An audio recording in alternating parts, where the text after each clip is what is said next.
Assalamualaikum warahmatullahi wabarakatuh. Perkenalkan, nama saya Muhammad Rian, NPM 25126580. Saya dari Prodi Pendidikan Islam atau Prodi PAI, ingin memaparkan atau melanjutkan pembahasan sebelumnya, yaitu bagian contoh-contoh dari Zonni. Nah, jadi Al-Quran merupakan kitab samawi terakhir yang diturunkan oleh Allah Subhanahu wa Ta'ala kepada Nabi Muhammad SAW melalui perantara malaikat Jibril yang berfungsi sebagai pedoman hidup manusia untuk meraih kebaikan di dunia dan di akhirat.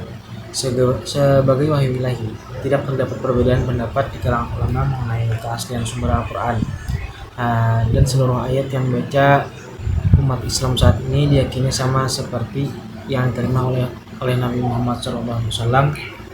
Sementara itu, fikih merupakan hasil interpretasi para ulama terhadap sumber hukum Islam, yaitu Al-Quran dan hadis, yang dalam kajian fikih dikenal sebagai istilah ijtihad. Ijtihad diperlukan karena perkembangan persoalan hukum dalam kehidupan manusia terus berlangsung, sedangkan jumlah teks dalam Al-Quran dan hadis terbatas serta banyak yang bersifat umum dan memerlukan penjelasan lebih lanjut. Oleh karena itu, para ulama berperan penting dalam menjelaskan dan mengembangkan pemahaman hukum sesuai dengan kebutuhan masyarakat. Ijtihad juga diakui sebagai sumber hukum Islam setelah Al-Quran dan Sunnah karena sifatnya yang fleksibel dan mampu menjawab tantangan zaman serta menjadi dasar pembaharuan hukum Islam.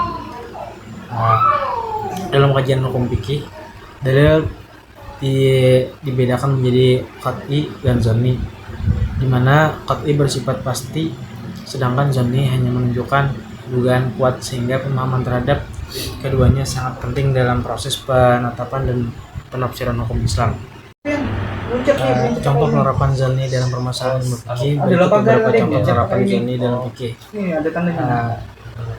Satu, perbedaan dalam menyentuh wanita dalam menjalankan wudhu. Firman Allah SWT, walau muslimun nisa'i, Quran surah Nisa ayat 43, kata lamastum atau menyentuh bersifat zonni dalam makna, misalnya dalam mazhab Syafi'i, menyentuh membatalkan wudhu. Mazhab Hanafi tidak membatalkan wudhu kecuali disertai dengan syahwat.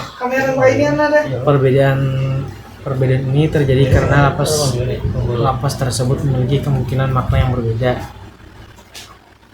Yang kedua, pembagian warisan atau kasus-kasus tertentu dalam hukum waris. Sebagian ayat bersifat qat'i, namun dalam implementasinya terdapat aspek zonni, terutama dalam menafsirkan kasus-kasus baru atau kompleks. Hal ini menyebabkan munculnya berbagai ijtihad ulama dalam menentukan bagian waris tertentu.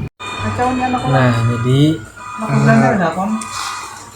kesimpulannya itu konsep zonni dalam hukum Islam merupakan hukum instrumen penting yang membuka ruang interpretasi terhadap hal yang tidak bersifat pasti atau qat'i, sehingga memungkinkan lahirnya ijtihad ulama dalam memulapas tafsir seperti makna menyentuh dalam wudhu atau metode penentuan awal Ramadan. Perbedaan pendapat yang muncul bukanlah kelemahan, melainkan hasil analisis mendalam terhadap aspek bahasa dan konteks dalil. Selain itu, zonni berperan menjaga fleksibilitas hukum Islam dalam menghadapi perkembangan zaman, misalnya melalui kias dalam transaksi modern atau perbedaan pendapat atau pandangan tentang hukum musik, sehingga fikih tetap relevan, adaptif, dan mampu menjawab kebutuhan umat secara dinamis. Sekian dari saya. Terima kasih sudah memperhatikan nonton videonya. Saya ucapkan Assalamualaikum warahmatullahi wabarakatuh. Terima kasih.